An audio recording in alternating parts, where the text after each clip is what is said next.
لو تناهيتم إلى سر الحياة وصنعتم كائنا حيا نرى لم نزد إلا يقينا بالإله لم نزد إلا يقينا مسجد میں آؤ، مصلی پہ امام کھڑا ہو جائے گا، پیچھے لوگ، کوئی گیت نہیں، کوئی میوزک نہیں، مسجد میں کوئی تصویریں نہیں ہوتی، باوضو ہو کے مسواک کر کے صبح صبح، کیسا نورانیت کا ٹائم ہے. امام کیا کہتا ہے؟ اللہ اکبر. یہ زبان سمجھ میں آتی ہے لوگوں کو کہ نہیں آتی؟ کروڑوں لوگوں کو سمجھ میں آیا کہ امام نے کیا الفاظ کہے ہیں. پھر الحمدللہ رب العالمین. حرم کی تراویح سنو، تمام تعریفیں اس اللہ کے لیے جو تمام جہانوں کا پالنے والا. 5 لاکھ کا مجمع پیچھے شیخ سدیس کے پیچھے ہاتھ باندھ کے کھڑا ہوا ہوتا ہے. 5 لاکھ تو یہ ہیں، اور 5 کروڑ اپنے اپنے گھروں میں ٹی وی میں دیکھ رہے ہیں، ان کو بھی سمجھ میں آ رہا ہے کیا کہہ رہے ہیں یہ. زندہ زبان. تو یہ ایسا پیپر ہے جس کا ایک ایک لفظ سمجھ میں آ رہا ہے. اگر آپ کو نہیں آ رہا تو آپ سینکڑوں لوگوں سے پوچھ سکتے ہو، میچ کر سکتے ہو. سمجھ میں آ رہی ہے بات؟ تو یہ پیپر ہے جو اناؤنس ہوا ہے. اس کے علاوہ جو پیپر اناؤنس ہوئے ہیں آخرت میں تیاری کے لیے، ان کی زبانیں ایسی ہیں کہ پنڈت جی سے پوچھتے ہوئے ڈر لگ رہا ہوتا ہے کہ تھپڑ نہ مار دیں گے کہ کیا پوچھ رہے ہیں مجھ سے. تو پنڈت جی تو خطبہ پڑھ رہے تھے نا بڑے زبردست، تو مجھے نہیں سمجھ میں آتا بھائی تم کیا کر رہے ہو، ان کو پیسے کم دے رہے ہیں تمہیں، اس پہ غصہ دلا رہے ہو یار، پوری فیس دینا بھائی. وہ پہ میں لطیفہ سنا رہا تھا ایک چٹکلا. ایک گاؤں دیہات میں نا لوگوں کو قرآن بالکل نہیں آتا تھا، بالکل فارغ تھے وہ. گاؤں دیہات والوں کے جہاں تعلیم نہیں بھی ہے نا تو وہاں شوق بہت ہوتا ہے ان کو، کوئی بھی عربی سکھا دے، کوئی قرآن پڑھ لے، تراویح پڑھا دے. تراویحوں میں گاؤں دیہات میں امام کو بڑے دودھ جلیبی کھانے کو دی جاتی ہے. تو اب ایک لالچی آدمی پہنچ گیا، اس کو قرآن آتا نہیں تھا. اس نے کہا ان کو کون سا آتا ہے، تو تراویح پڑھا لو، پیسے ویسے مل جائیں گے، کھانا پینا اچھا ہو جائے گا. تو وہ کھڑا ہو گیا نا، اور اس نے عربی کی گردانیں یاد کی ہوئی تھی کچھ، ضرب یضرب ضربن، عربی گرامر کی نا کچھ گردانیں یاد تھیں. نماز میں شروع کر دی، ضرب ضربا ضربو ضرب ضربتا ضربنا ضربتا ضربتما ضربتم ضربتی ضربتما ضربتن ضربت ضربنا یضرب یضربان یضربون تضرب تضربان یضربن تضرب تضربان تضربون تضربین تضربان تضربان. یہ میں گردانیں سنا رہا ہوں آپ. اضرب نضرب ضرب یضرب ضربا فوضارب وضرب یضرب ضربا فذاك مضروب لم یضرب لم یضرب لا یضرب. ہم نے رٹا لگا کے یاد کی تھی نا، لا یضرب لا یضرب لن یضرب لن یضرب الامر من یضرب لتضرب یضرب یضرب والنهي عنه لا تضرب لا تضرب لا یضرب لا یضرب. الظرف من مضرب مضربان مضربین مضارب مضرب والآلة منه مضربة مضربتان مضربتين مضارب مضربة. یہ آلہ وسطی کی ہے. پھر اس میں تفضیل اضرب و ضربان ضرب اضربین اضارب اضرب، مؤنث کی ضربا ضربیان ضربین ضربیات ضرب ضریبا. اور فعل تعجب کی ما ضربہ اضربہ و ضربہ. یہ جو گردانیں ہیں نا ان کا میں نے 1% سنایا ہے آپ کو. اگر میں شروع ہو جاؤں نا 3 گھنٹے میں گردانیں ختم ہوں گی. جو مدرسوں میں محنت کرائی جاتی ہے طلبہ کو عربی گرامر کے لیے، ایسے رٹے لگوائے جاتے ہیں. تو یہ 1% سنائی ہوگی، بھی 99% باقی ہے. تو اس نے کیا کیا، گردانیں پڑھنا ضربہ ضربہ ضربو ضربہ ضربہ. پیچھے پبلک تو یار بڑا پکا یاد ہے، قرآن بڑا پکا یاد ہے. ایک اتفاق سے حافظ آ گیا پیچھے، اس کو نہیں پتا تھا پیچھے ایک حافظ آ گیا. حافظ نے اس کو لقمہ دینا شروع کیا. تو یہ حافظ کو کہتا ہے اسکت، چپ ہو جا، نصف لی و نصف لک. جب تراویح کے بعد پیسے ملیں گے آدھے آدھے کر لیں گے. عربی میں چپ کر کے کھڑا ہو. تو بھائی جب کسی کو زبان ہی نہ آئے تو آپ کچھ بھی پڑھ لو. تو اب ہم ہندوؤں سے پوچھتے ہیں بھائی جو آپ نکاح میں خطبہ اپنا پڑھتے ہو تھوڑا سا ترجمہ کر کے ہمیں بتا دو، یا ہمیں نہیں ہندوؤں کو ہی بتا دو، تاکہ ہندو جب شادی کرنے کے لیے آئیں ان کو پتا ہو پنڈت جی ہمیں کیا کیا ہوگی. زبان تو ہے بہرحال، ترجمہ بھی ہوگا. وہ گالیاں والی نہیں، تو میں مذاق کر رہا ہوں. کوئی ہندو پنڈت جی کو اس سے تکلیف ہوئی تو بھائی معذرت، میری تو عادت ہے، میں تو مسلمان مولاناؤں پہ بھی فٹ کر دیتا ہوں نا ایسی چیزیں. تو ہم تو اس کی عادت ہے، مقصد کسی کی توہین نہیں ہے. تو زندہ زبان ہے 1400 سال پہلے بھی اور 1400 سال کے بعد. اتنی قدیم زبان کوئی اب تک محفوظ نہیں ہے. حتیٰ کہ ایک انگریز نے یہ بات لکھی ہے کہ اگر کوئی اپنی ریسرچ کو ہزاروں سال کے لیے محفوظ رکھنا چاہتا ہے، کہ جیسے آج اگر میں کوئی کتاب لکھوں تو 1000 سال کے بعد بھی ایسے سمجھی جائے جیسے آج، تو ایسے سائنٹسٹ کے پاس، ایسے فلاسفر کے پاس، ایسے اسکالر کے پاس عربی زبان کے علاوہ کوئی اور آپشن نہیں ہے. بات آ رہی ہے سمجھ میں؟ اس نے کہا جو آج انگلش ہے 100 سال کے بعد چینج. یہی وجہ ہے کہ آج سے 150-200 سال پرانی انگلش کی کتابیں آج کے امریکنز کو جو بچے ہیں نا ان کو سمجھ میں نہیں آتی. اور آج کی انگلش 200-250 سال کے بعد نہیں آئے گی. آج 100 سال پرانی اردو اٹھا کے لاؤ, بہت سے لوگوں کو سمجھ میں نہیں آئے گی بھائی کیا کہہ رہے ہیں, بھائی یہ مرزا غالب کے کوئی رشتہ دار لگ رہے ہیں. آج سے 100 سال کے بعد اردو اور زیادہ چینج ہو چکی ہوگی. عربی میں ہم جو کتابیں طلبہ کو پڑھاتے ہیں وہ شروع ہی 1200-1300 سال پرانی شروع ہوتے ہیں نصاب, بالکل ایسے سمجھ میں آتا ہے 2 اور 2 4 کی طرح.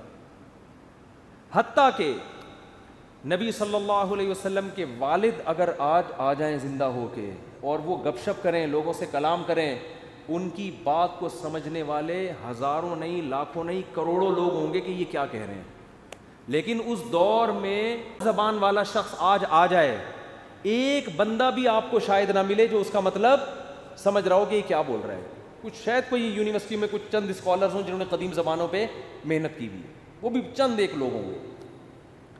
تو بھائی آخرت پر اگر آپ یقین کرو گے, آخرت پر مانو گے کہ آخرت ہے, تو آپ کے پاس اسلام کے علاوہ آخرت کی تیاری کرنے کے لیے اسلام کے آپشن کے علاوہ کوئی آپشن ہے ہی نہیں. کیونکہ پیپر جس زبان میں سمجھ میں آتا ہے وہ اسلام نے ہی آؤٹ کیا ہے, اور پیپر کا جو طرز تحریر ہے اور جو اس میں سوالات ہیں وہ سوالات بتا رہے ہیں کہ یہ واقعی کسی سمجھدار نے, کسی ایسی ذات نے اناؤنس کیا ہے جو پیپر بنانے کی اہل ہے. اس میں سوالات بھی متعین, جواب بھی بتا دیا, اور ایسے جوابات ہیں جو فطرت کو اپیل بھی کرتے ہیں, نیچر کو اپیل کرتے ہیں. میں ایک سادہ سی داڑھی کی مثال دیتا ہوں. دنیا میں بالوں کے بارے میں نا 2 قسم کی قومیں ہیں. ایک قوم کیا ہے, وہ کہتے ہیں بال جو ہے نا یہ نیچر کے خلاف ہے, جب ہم پیدا ہوتے ہیں تو بال نہیں ہوتے. ایسے بھی ملیں گے آپ کو دنیا میں مذہبی لوگ, لہذا وہ کہیں کے بال رکھتے ہی نہیں, ٹرنڈ کرواتے ہیں, اپنی آئی بروز کو صاف کرتے ہیں, پلکوں کو کاٹ لیتے ہیں, بالکل مجرد, پلکیں نہیں کاٹتے. وہ کہتے ہیں یہ تو پیدائشی ہیں, یعنی بالکل عجیب سے ہوتے ہیں. آپ دیکھو گے تو آپ کو لگے گا یہ مریخ سے آیا ہوا انسان ہے, یہ یہاں کا نہیں. اس کے مقابلے میں سکھ لوگ کیا کرتے ہیں, وہ کہتے ہیں بھائی بال نیچر ہے انسان کی, ان کو کاٹنا خلاف فطرت. بچہ تو ٹھیک ہے پیدا ہو گیا, لیکن جیسے جیسے بڑا ہوتا ہے بال نکلنا شروع. کہتے ہیں شیر بال کاٹتا ہے اپنے, گدھا کاٹتا ہے بال, ہے بھائی, بکری کاٹتی ہے, خرگوش کاٹتا ہے اپنے بال, سارے جانور. تو وہ کہتے ہیں نیچر تو یہ تو انسان نے پتہ نہیں کہاں سے یہ والی کٹنگ, پھر یہاں سے کاٹو, پھر مونچھیں تراشو, اور پھر داڑھی کاٹو, اور پھر یہاں کے بال, یہ نیچر کے خلاف ہے. لہذا سکھوں نے کیا کیا کہ ہر طرح کے بال بڑھاؤ. وہ الگ بات ہے اب سکھ اس پر پورے عمل نہیں کر پا رہے, ان کو پتہ ہے معاشرے میں سروائیو نہیں کر سکتے بھائی ہم, ورنہ ان کا اصل مذہب ہے داڑھی چھوڑو لامتناہی, مونچھیں بھی رکھو, داڑھی بھی بڑی بڑی, مونچھیں بھی بڑی بڑی, سر کے بال بھی بڑے. بعض لوگ ہوتے ہیں نا, بعض آپ کو مسلمانوں میں ملیں گے, سر کے بڑے بڑے بال, مونچھیں بڑی بڑی اور داڑھی اتنی بڑی. تو میں نقشہ کھینچتا ہوں کہ جھاڑیوں میں سے کوئی بندہ جھانک رہا ہو, یہ حالت ہوتی ہے, جیسے جھاڑیوں میں سے کوئی انسان جھانک رہا ہو. انہوں نے اس انتہا کی طرف لے گئے, انہوں نے کہا یہ اس سے خدا کیا ہوگا, خوش ہوگا. اسلام نے درمیانی راستہ دیا. اسلام نے کہا مرد اور عورت میں فرق ہے, عورت کو سر کے بال زینت ہیں, وہ نہ کاٹے, بڑے رکھے بال. مرد کو آپشن دیا بھائی سر کے بال زینت ہے, تمہیں زینت پسند ہے تو رکھو, نہیں سنبھل رہے تو کاٹ دو, تمہیں خود اچھا نہیں لگ رہا تو کاٹ دو. داڑھی مرد اور عورت کا بڑا فرق ہے. داڑھی رکھنے کا اسلام نے مرد کو کیا دیا, حکم. کیوں؟ بہت بڑا فرق ہے مرد اور عورت میں داڑھی سے. یعنی یہ ایسی چیز ہے جو مرد کو عورت سے کیا کرتی ہے, ممتاز اور جدا, اور اس سے چہرے میں تغیر بہت زیادہ آتا ہے. داڑھی رکھی ہوئی صورت اور نہ رکھی ہوئی میں زمین آسمان کا فرق ہے, بالکل دھلیا آپ کا چینج ہو جاتا ہے. لیکن اسلام نے حکم دیا کہ مونچھیں بڑھانے کی اجازت نہیں ہے, رکھنے کی اجازت ہے, کاٹ بھی سکتے ہو جو تمہیں پسند ہو, بڑھانے کی اجازت ایک حد تک بڑھاؤ کہ ہونٹ کا بالائی کنارہ کھلا رہے. ایسا نہ ہو کہ منہ ہی چھپ جائے تمہارا. پانی پی رہے ہو, بال پانی میں ڈوب رہے ہیں, روٹی کھا رہے ہو تو پہلے جھاڑیوں میں سے گزر کے جا رہے ہیں, وہ یہ نظافت کے خلاف ہے. تو آپ کو فیشن ایک حد تک اجازت ہے, آپ رکھو بھائی, اس میں زیادہ نہیں اسلام نے پابندیاں لگائیں کہ رکھو یا نہیں, اجازت ہے بھائی تمہیں. بہتر یہ کہ نہ رکھی جائے, سنت ہے, رکھ بھی سکتے ہو. بعض صحابہ کی بڑی بڑی مونچھیں تھی, یہاں تک آتی تھیں, ہونٹ کھلا رہے گا آپ کا. ہوتا ہے نا بعض لوگوں کے پورا ڈھکن, وہ یوں کر کے لقمہ کھا رہے ہوتے ہیں, پانی پی رہے ہوتے ہیں تو پہلے ہٹا رہے ہوتے ہیں. بھائی یہ حیوانیت ہے بھائی. اور بغلوں کے بال اور زیر ناف بال کا حکم دیا, انہیں کسی قیمت پہ رکھنے کی اجازت نہیں. گندگی بہت زیادہ جمع ہوتی, بغلوں میں پسینہ نکلتا ہے. اگر بال ہوں گے تو آپ بار بار دھوتے رہیں, بار بار گندی ہوتے رہیں گے. اس سے زیادہ بالوں کے بارے میں نیچر کے مطابق دنیا میں کسی مذہب کے پاس کوئی آرڈر نہیں ہے. آپ کو یہ پرچہ پڑھ کے اندازہ ہو جائے گا بھائی یہ پیپر ایسا ہے جو قابل حل ہے. یہ نیچر کو اپیل کرتا ہے. اور بہت سارے اسلام میں, ولا تقربوا الزنا, زنا کے قریب مت جاؤ, نکاح کرو, یتیم کا مال مت کھاؤ, اور کیا ہے, عورت کی وراثت مت کھاؤ. پھر ماں باپ کے سامنے اف بھی اتنی ڈیٹیل سے دنیا میں کوئی مذہب نہیں بتا رہا آپ کو. پھر مر جاؤ گے تو وراثت تمہارے بچوں کا حق ہے, بچوں کو محروم کرنے کی اجازت بولو نہیں ہے.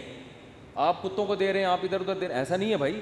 اے اللہ تیری عبادت کیسے کرنی ہے گائیڈ کر دیا ہمیں, خود سے نہیں کرنا, میں بتا رہا ہوں ایسے کرنی ہے. اگر اللہ ہمیں چھوڑ دیتا کیسے کرنی ہے پتہ نہیں, کوئی الٹا لٹکا ہوا ہوتا پنکھے سے, جیسے ہندوؤں میں ہوتا ہے نا, بھگوان کو خوش کرنے کے لیے کوئی روز کوئی کھانا پینا چھوڑ دیا, کوئی الٹے لٹکے ہوئے ہیں. ہوا و حرص والا دل بدل دے,